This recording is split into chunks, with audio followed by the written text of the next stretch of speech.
झालेला आहे, परंतु त्याच्यामध्ये कुठल्या फ्लोअरला कुठल्या गोष्टी पाहिजे, त्यांचा इतिहास कसा मांडला जाईल, त्यांच्या सवंगड्यांची माहिती कशी दिली जाईल, त्यांच्या कार्यालयाची माहिती. आता वेगवेगळे ऑडिओ व्हिज्युअलचे जे आहेत प्रयोग जे आहेत आपण करतो आहोत, तर हे सगळं जे आहे, जी लेटेस्ट टेक्नॉलॉजी आहे त्याचा उपयोग करून परत या पुण्यातील जी मुलं मुलींना, त्या मुला मुलींना त्यांना आणायचं, त्यांना दाखवायचं की हे काय झालं, नक्की त्याचा इतिहास काय. ज्यांना इतिहास माहिती आहे ते भविष्य घडवू शकतात, इतिहासच माहीत नसेल तर काय करणार. त्यामुळे त्याची सगळी मांडणी कशी काय करणार. आणि मग मुलं येऊन काही लोक PhD करतील त्याच्यावर येऊन, त्यांच्यासाठी थोडीशी काही जागा दिसेल आपल्याला. काही ग्रंथालय चांगलेच आहेत, पुस्तकं वेगवेगळ्या लोकांनी लिहिलेले आहेत, इंग्रजीपासून तर वेगवेगळ्या भाषांमध्ये आहेत. हे सगळं जे आहे कसं काय एकत्र तेवढ्या ह्याच्यामध्ये असेल त्याच्यासाठी काही लोक प्रयत्न करतात. त्यांनी ते प्रेझेंटेशन तयार केलेलं आहे, त्याच्यावर आता एक कमिटी जी आहे ती काम करणार आहे आणि त्यातल्या ज्या काही चांगल्या गोष्टी निवडून ज्या आहेत त्याप्रमाणे पुढे काम करतील का. परंतु जोपर्यंत ते ठरत नाही तोपर्यंत प्लास्टर कसं करायचं आहे, इलेक्ट्रिकची जे आहेत जे पाईपलाईन कशी फिरवायची आहे, पण ते इलेक्ट्रिकची जी आहे ती बटणं बिटणं त्या काळातली असली पाहिजे. आता जे ऑटोमॅटिक काही ते नको, जुन्या काळाला सुशोभली पाहिजे. या सगळ्या गोष्टी ज्या थोडंफार पुन्हा नवं कंपनीची काही स्टिप्युलेटेड आणि जे आहे पुढे वाड्याचं विस्तारीकरण ज्याला आपण म्हणतो, फुले वाड्याचं विस्तारीकरण, तर तिथे आता 200 कोटी रुपये सुद्धा देण्यात आले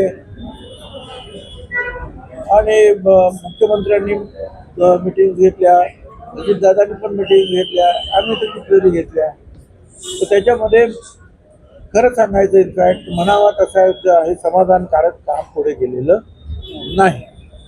कारण आपण त्यांना जे आहे मोबदला द्यायला तयार, जागा असेल जागा द्यायला तयार, पण याच्याकडे दुर्लक्ष झालेलं. कदाचित एखादं मोठं आंदोलन उभं राहावं याची वाट बघत असतील कदाचित अधिकारी, आणि मग ते त्या कामाला जरा जास्ती स्पीडअप होईल असं मला वाटतं. तेही करू, काय आपल्याला नवीन नाही. साहेब, एका बाजूला तुम्ही म्हणताय की कामाकडे तुमचं लक्ष आहे, मुलांना इतिहास कळला पाहिजे, इतिहास कळला तरच भविष्य घडवू शकतात.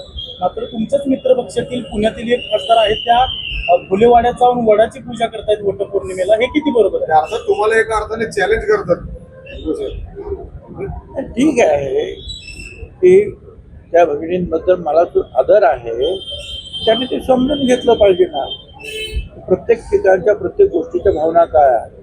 छत्रपती शिवाजी महाराजांचं जर स्मारक असेल तर तिथल्या भावना कशा असतील, बाबासाहेब आंबेडकरांच्या इथलं असेल तर त्या भावना काय आहे. इथे जे आहे एक समाज सुधारकांची जी आहे ती भूमी आहे फुले वाडामध्ये, तिथे आपण ते करणं किती उचित आहे त्याच्या जे आहे समजदारीचा प्रश्न आहे. प्रत्यक्षात त्या राहिला कोथरूडमध्ये आहेत आणि फुलेवाड्यात वडाची पूजा करायला येत आहेत, याच्यावरून तुम्हाला काय वाटतं?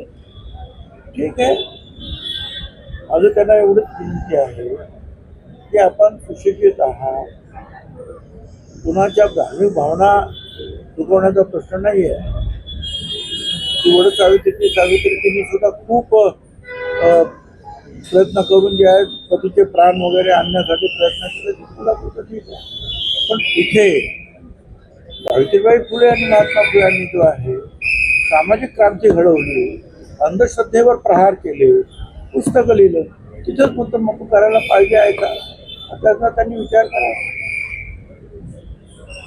सर, दुसऱ्या बाजूला आपण सगळं हे आंदोलन जे दिल्लीतलं बघितलं, त्याच्यावर आता जे आंदोलन आपण दिल्लीतलं बघितलं जंतर मंतरचं, त्याच्यावर आता विविध प्रकारच्या टीका होत आहेत. रामदेव बाबा असं म्हणतात की जेनची जी पिढी आहे तिने देशाचं वाटोळं लावलंय म्हणून. मी याच्याबद्दल जास्त काही बोलणार नाही. तो प्रश्न जो आहे आता स्वतः प्रधानमंत्री त्याच्यामध्ये लक्ष घालत आहे, गृहमंत्री लक्ष घालत आहेत, विरोधी पक्ष नेते लक्ष घालत आहेत, संसद त्याच्यावर बोलते आहे. त्यामुळे आता इथे काय चर्चा होते आहे ते तुमच्या माध्यमातून सगळ्यांना कळत आहे. त्यामुळे कोण बाबा काय म्हणाला आणि काय नाही त्याला जास्ती काही विचार घेण्याचं कारण नाही. अतिशय चांगल्या पद्धतीनं मुद्दे तिकडे मांडले जात आहेत विरोधी पक्षाकडून, सरकारी पक्षाकडून सुद्धा. आणि काँग्रेसचे जे प्रमुख जे आहेत मग ते दिप्ते असतील किंवा त्यांच्याबरोबरचे सहकारी असतील किंवा इतर जे काय असतील सोनम वांगचूक त्यांच्या काही भावना आहेत, त्यांच्या काही मागण्या आहेत, त्या सगळ्यांचा विचार हळूहळू होतो आहे आणि देशापुढे येतो आहे. सर साहेब, तुम्ही महानगरपालिकेच्या कामांवर समाधानी आहात का? कारण आता तुम्ही नाराजगी व्यक्त केली. तुम्हीच काय तर मित्रपक्ष शिंदे गट सुद्धा नाराजगी व्यक्त करतायत. आज महानगरपालिकेच्या दारावरती आंदोलन करणार आहेत. शहराचं वाटोळं लावलंय असं त्यांचं म्हणणं, शिंदे गटाचं. तुमचं काय म्हणणं? मी जास्ती काही शहरामध्ये फिरलो नाही, नाही, पण हे तुम्ही एक काम शहराचं सांगितलं ते वाटोळं होत लागलं नाही. की नाही याच्याबद्दल मी काही बोलणार नाही.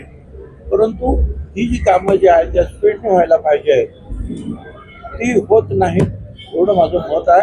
परंतु आता यांनी आश्वासित केलेलं आहे की आता याच्यामध्ये सर, असं वाटतं की मंत्र्यांचं ऐकत नाही, मुख्यमंत्र्यांना सांगायला. नाही, आता आम्ही तर सांगितलं आणि शेवटी काय की स्वतः मुख्यमंत्र्यांनी स्वतः प्रधानमंत्र्यांनी जे आहे नारळ फोडलेला आहे या भूमिपूजनाचा. तर मुख्यमंत्री त्याच्यामध्ये इंटरेस्ट घेणं आणि ते काम करणं, प्रधानमंत्र्यांनी 20 शताब्दी वर्ष साजरा करायचा आहे. आज त्याप्रमाणे काम सुरू झालेलं आहे. तिकडे कमिटी दिल्लीत निर्माण झालेली आहे, इकडे महाराष्ट्रात निर्माण झालेली आहे. तर महाराष्ट्रामध्ये ह्या वर्षामध्ये ही जी 20 शताब्दी वर्षामध्ये काय काय आपल्याला करायचं आहे त्याची पूर्ण कल्पना जी आहे ही फडणवीस साहेबांना सुद्धा आहे. त्यांची आमची चर्चा झालेली आहे आणि त्याप्रमाणे ते सुद्धा पुढच्या भुजबळ साहेब, आठवड्यामध्ये भुजबळ साहेब, तुम्ही काय पहिल्यांदा आलेला नाही, त्याच्या अगोदर सुद्धा 4 वेळा आलेला आहात. हे सगळं पाहणी तुम्ही अनेक केलेली वेळेला आहे. कोर्टात तुमची सुद्धा- भीती नाही ना असं वाटतं का मग? कोर्टात सुद्धा अनेक वेळेला उभं राहते. नाही, तुम्ही इथं सुद्धा येऊन गेले, तुमची भीती नाही का मग? तरी जर तुम्ही 4 वेळा येऊन पाहणी करताय, सर्वे करताय, बघताय, सगळं करताय, तुमची भीती नाही दिसत? लोक जरा असं आहे की महात्मा फुले सावित्रीबाई फुले समाज सुधारक शांततेच्या मार्गानं समाज सुधारण्याचं काम त्यांनी केलं. त्याच्यामुळे त्यांना मानणारे लोक सुद्धा जरा शांततेच्या हमरी तुमरीवर येत नाहीत. सर, अशी वेळ येईल का? थांबा, काही नाही, जर असेच वाद जर दाबत गेले तर तशी पण वेळ येऊ शकते. साहेब, गेल्या काही दिवसात ज्या घडामोडी घडत आहेत, शरद पवारांनी एनडीएतल्या महत्वाच्या नेत्यांची भेट घेतलेली आहे आणि पुन्हा एकदा चर्चा सुरू झालेली आहे की शरद पवार एनडीएत येत आहेत. तर यामध्ये काही तथ्य आहे का? मला काय कल्पना आता वरची माणसं आहेत, मी गल्लीतले ते दिल्लीतले, दिल्लीमध्ये काय चालतं त्याच्यावर मी काय बोलू शकतो, काय कल्पना. सर, दोन्ही राष्ट्रवादीच्या एकत्रीकरणाबाबतच्या चर्चा सातत्याने उलट सुलट येत राहतात. आता पुन्हा एकदा याच चर्चांना आता उधाण आलंय. अनेक नेते अनेकांना भेटतायत जाऊन. तुम्ही ज्येष्ठ नेते असल्यामुळे दुसऱ्या मंत्र्यांना विचारलं तर ते म्हणतात की आमच्या पक्षात अनेक ज्येष्ठ नेते आहेत, वरिष्ठ नेते आहेत, मंत्री आहेत, त्यांना तुम्ही हा प्रश्न विचारा. तुमचं नेमकं काय म्हणणं आहे या सगळ्या गोष्टी? आता असं आहे ना की आमच्या पक्षाचे अध्यक्ष उपमुख्यमंत्री सुनेत्राताई पवार आहेत. त्यांच्याच मार्गदर्शनाखाली तिकडे निर्णय होईल, तिकडचे सुद्धा.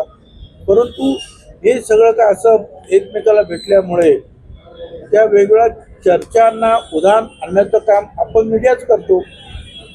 ते काय ते करत नाही आणि आम्ही करत नाही. बरं, मुख्यमंत्र्यांना भेटायला सुद्धा सगळे जातात, प्राईम मिनिस्टरला भेटायला सुद्धा सगळे जातात. उदाहरणार्थ विधानसभा सुरू असेल आणि तिथे मुख्यमंत्री असतील तर सगळ्या पक्षाचे वेगवेगळ्या बाहेरचे सुद्धा आतले सुद्धा जे आहे राजकीय नेते, सामाजिक नेते भेटतात. त्याचा अर्थ ते त्यांच्या पक्षात गेले असं होत नाही.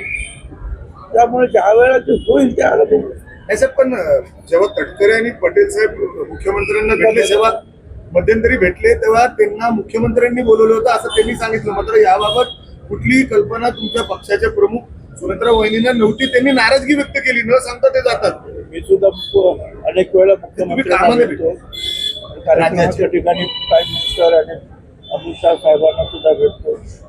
त्या दिवशी लोकसभा अध्यक्ष आले होते, त्यांची सुद्धा माझी भेट झाली. आम्ही भेटत असतो. लोकशाहीमध्ये संवाद हा असलाच पाहिजे. साहेब, मनोज जरांगे पाटलांनी पुन्हा एकदा सरकारला इशारा दिलेला आहे आणि आंदोलनाची हाक दिलेली पुन्हा एकदा. सरकारच्या लक्ष ते काय करायचं ते करायचं. त्यांच्याकडे ते काम आहे. त्यांच्यावर वारंवार आंदोलन करण्याची नेमकी वेळ काय येते? मला काय कल्पना नाही. वेळ काय येते तेच सांगते. धन्यवाद. धन्यवाद. सर, प्लीज एक काय करायचं सांगा. तर ते